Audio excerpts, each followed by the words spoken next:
declare that I'm persuaded. People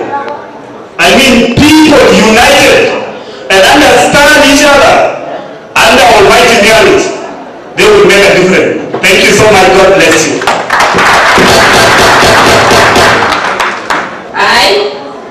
I, Peter Barrett, do solemnly swear. do solemnly All swear of you, please. Repeat. Speak. That I will support the Constitution of Twic Mayardit Youth Association. that I will support the Constitution of Twic Mayardit Youth Association And all the laws related thereto. and all the laws related thereto, And that I will faithfully and impartially perform and discharge the duties of the office.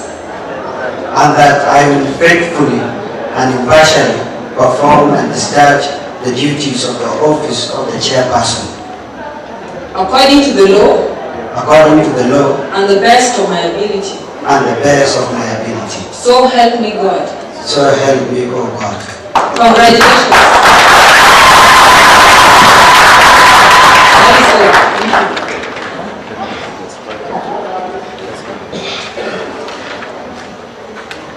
Thank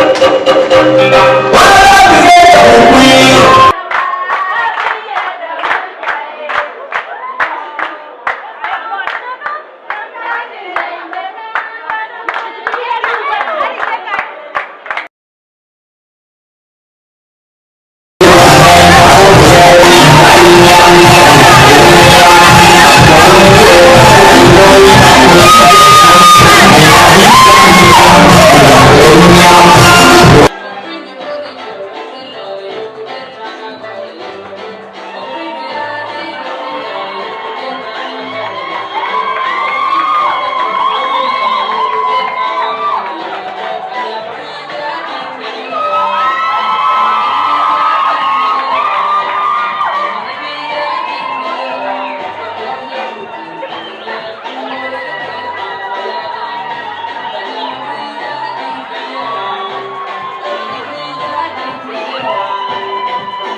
Well,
start.